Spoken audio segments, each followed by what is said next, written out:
प्रणाम भक्तजनों। भक्ति आलोक परिवार में आप सबका एक बार फिर से हार्दिक स्वागत है। आप सब जानते हैं कि हम साथ मिलकर कार्तिक महात्म्य सुन रहे हैं। कार्तिक मास अपने अंतिम पड़ाव पर है और इसमें कार्तिक महात्म्य सुनने का विशेष फल माना जाता है।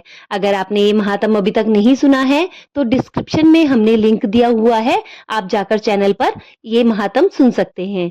आज हम इसका 23वां और 24वां अध्याय श्रवण करने वाले हैं। तो श्री हरि भगवान विष्णु का नाम लेते हुए आज की कथा प्रारंभ करते हैं। बोलिए श्री हरि भगवान विष्णु की जय। नारद जी बोले, हे राजन, यही कारण है कि कार्तिक मास के व्रत उद्यापन में तुलसी जी की जड़ में भगवान विष्णु की पूजा की जाती है। तुलसी भगवान विष्णु की अधिक प्रीति प्रदान करने वाली मानी गई है। राजन, जिसके घर में तुलसी वन है वह घर तीर्थ स्वरूप है, वहां यमराज के दूत नहीं आते। तुलसी का पौधा सदैव सभी पापों का नाश करने वाला और अभिष्ट कामनाओं को देने वाला है। जो श्रेष्ठ मनुष्य तुलसी का पौधा लगाते हैं वे यमराज को नहीं देखते। नर्मदा का दर्शन, गंगा का स्नान और तुलसी वन का संसर्ग, ये तीनों एक समान कहे गए हैं। जो तुलसी की मंजरी से संयुक्त होकर प्राण त्यागता है वह सैकड़ों पापों से युक्त ही क्यों ना हो, पर यमराज उसकी ओर देखते भी नहीं है। तुलसी को छूने से कामिक, वाचिक और मानसिक आदि सभी पाप नष्ट हो जाते हैं। जो मनुष्य तुलसी दल से भगवान की पूजा करते हैं वह पुनः गर्भ में नहीं आते, अर्थात जन्म मरण के चक्कर से छूट जाते हैं। तुलसी दल में पुष्कर आदि समस्त तीर्थ, गंगा आदि नदियों तथा विष्णु प्रभृति सभी देवताओं का निवास रहता है। हे राजन, जो मनुष्य तुलसी के काष्ठ का चंदन लगाते हैं उन्हें सहज ही मुक्ति प्राप्त हो जाती है और उनके द्वारा किए गए पाप उनके शरीर को छू भी नहीं पाते। जहाँ तुलसी के पौधे की छाया होती है वही पितरों की तृप्ति की श्राद्ध करना चाहिए। जिससे मुख में, कान में, मस्तक पर तुलसी का पत्ता दिखाई देता है उसके ऊपर यमराज की दृष्टि नहीं डल सकती, फिर दूतों की तो क्या ही बात है। जो प्रतिदिन आदर पूर्वक तुलसी की महिमा सुनता है वह सब पापों से मुक्त हो ब्रह्मलोक को जाता है। इसी प्रकार आंवले का महान वृक्ष सभी पापों को नाश करने वाला है। आंवले का वृक्ष भगवान विष्णु का प्रिय है। इसके स्मरण मात्र से ही मनुष्य गोदान का फल प्राप्त करता है। जो मनुष्य कार्तिक में आंवले के वन में भगवान विष्णु की पूजा तहत आंवले की छाया में भोजन करता है उसके सभी पाप नष्ट हो जाते हैं। आंवले की छाया में मनुष्य जो भी पुण्य करता है उसका कोटि गुना हो जाता है। जो मनुष्य आंवला की छाया के नीचे कार्तिक में ब्राह्मण दंपति को एक बार भी भोजन करा देता है वह स्वयं अन्न दोष से मुक्त हो जाता है। लक्ष्मी प्राप्ति की इच्छा रखने वाले मनुष्य को सदैव आंवले से स्नान करना चाहिए। नवमी, अमावस्या, सप्तमी, संक्रांति, रविवार, चंद्र ग्रहण तथा सूर्य ग्रहण के दिन आंवला से स्नान नहीं करना चाहिए। जो मनुष्य आंवला की छाया में बैठकर पिंडदान करता है उसके पितर भगवान विष्णु के प्रसाद से मोक्ष को प्राप्त करते हैं। जो मनुष्य आंवले के फल और तुलसी दल को पानी में मिलाकर स्नान करता है उसे गंगा स्नान का फल मिलता है। जो मनुष्य आंवला के पत्तों और फलों से देवताओं का पूजन करते हैं उसे स्वर्ण मणि और मोतियों द्वारा पूजन का फल प्राप्त होता है। कार्तिक मास में जब सूर्य तुला राशि में होता है तब सभी तीर्थ, ऋषि, देवता तथा सभी यज्ञ आंवले के वृक्ष में वास करते हैं। जो मनुष्य द्वादशी तिथि को तुलसी दल और कार्तिक में आंवला की छाया में बैठकर भोजन करता है उसके 1 वर्ष तक का अन्न संग्रहण से उत्पन्न हुए सब पाप नष्ट हो जाते हैं। जो मनुष्य कार्तिक में आंवले की जड़ में भगवान विष्णु का पूजन करता है उसे श्री विष्णु क्षेत्रों के पूजन का फल मिलता है।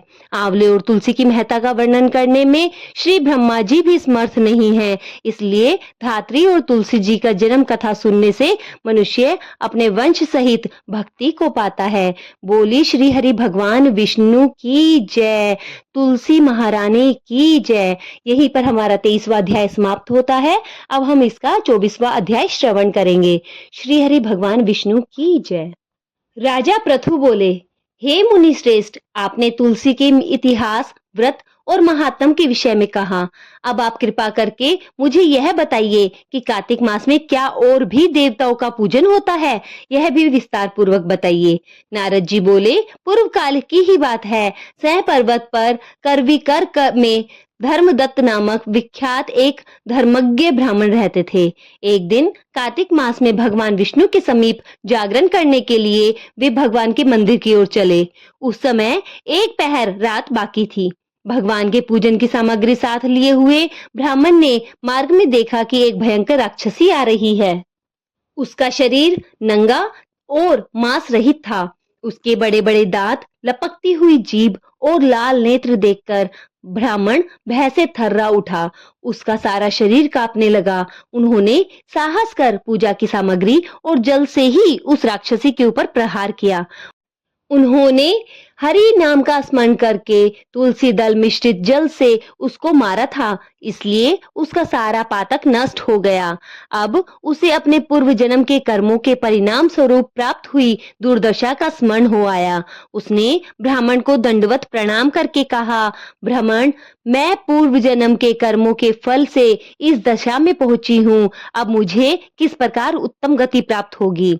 धर्मदत्त ने उसे इस प्रकार प्रणाम करते हुए देखकर आश्चर्यचकित होते हुए पूछा कि किस कर्म के फल से तुम इस दिशा तक पहुंची हो, कहाँ की रहने वाली हो, तुम्हारा नाम क्या है और आचार व्यवहार कैसा है, ये सब बातें मुझे बताओ।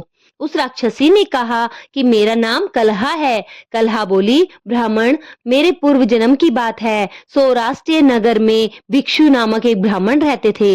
मैं उनकी पत्नी थी। मेरा नाम कलहा था और मैं बड़ी क्रूर स्वभाव की स्त्री थी। मैंने वचन से भी कभी अपने पति का भला नहीं किया, उन्हें कभी मीठा भोजन नहीं परोसा, सदा अपने स्वामी को धोखा ही देती रही। मुझे कलह विशेष प्रिय था, इसलिए मेरे पति का मन मुझसे सदा उद्विग्न रहता था।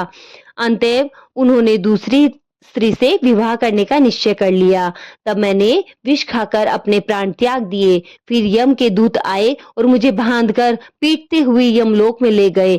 वहां यमराज ने मुझे देखकर चित्रगुप्त से पूछा कि चित्रगुप्त, देखो तो सही इसके कैसे कर्म किए हैं। जैसा इसका कर्म हो उसी के अनुसार यह शुभ और अशुभ प्राप्त करे। चित्रगुप्त ने कहा, इसका किया हुआ कोई भी कार्य शुभ नहीं है। यह स्वयं मिठाइयां उड़ाती थी और अपने स्वामी को उसमें से कुछ नहीं देती थी। इसने सदा अपने स्वामी से द्वेष किया है, इसलिए यह चमगादड़ी होकर रहे और सदा कलह में ही इसकी प्रवृत्ति रहे। इसलिए यह भ्रष्टाभोजी शुक्र की योनि में रहे। जिस बर्तन में भोजन बनाया जाता है उसी में यह सदा अकेली खाया करती थी। अतः उसके दोष से ही अपनी ही संतान का भान करने वाली बिल्ली हो। इसने अपने पति को निमित्त बनाकर आत्मघात किया है, इसलिए यह अत्यंत निंदनीय स्त्री प्रेत की शरीर से भी कुछ काल तक अकेली ही रहे।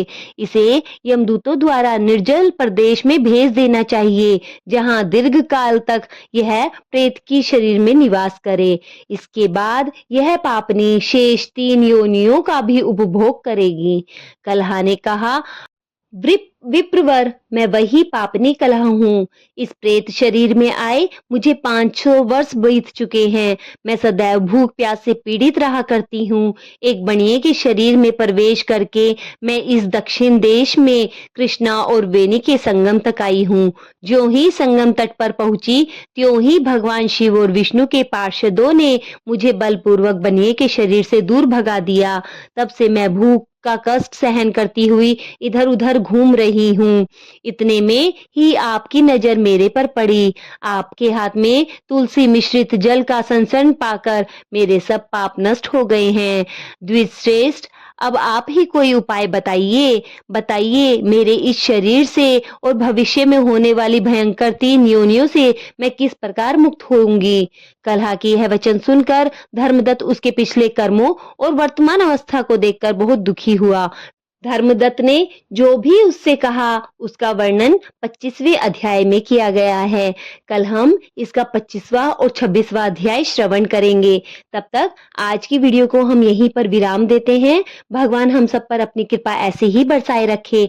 अगर आपको भक्ति आलोक की वीडियोस पसंद आ रही हो तो चैनल को जरूर सब्सक्राइब कीजिए और वीडियोस को ज्यादा से ज्यादा शेयर कीजिए। आप सबका प्यार ही भक्ति आलोक की शान है। आप सबके प्यार से ही हम ऐसे ही भक्ति भाव में डूबे रहेंगे, भगवान का स्मरण करते रहेंगे। बोलिए श्री हरि भगवान विष्णु की जय। अगर आपने और अध्याय नहीं सुने हैं तो डिस्क्रिप्शन में जाके इसके बाकी के अध्याय भी जरूर श्रवण कीजिए। धन्यवाद।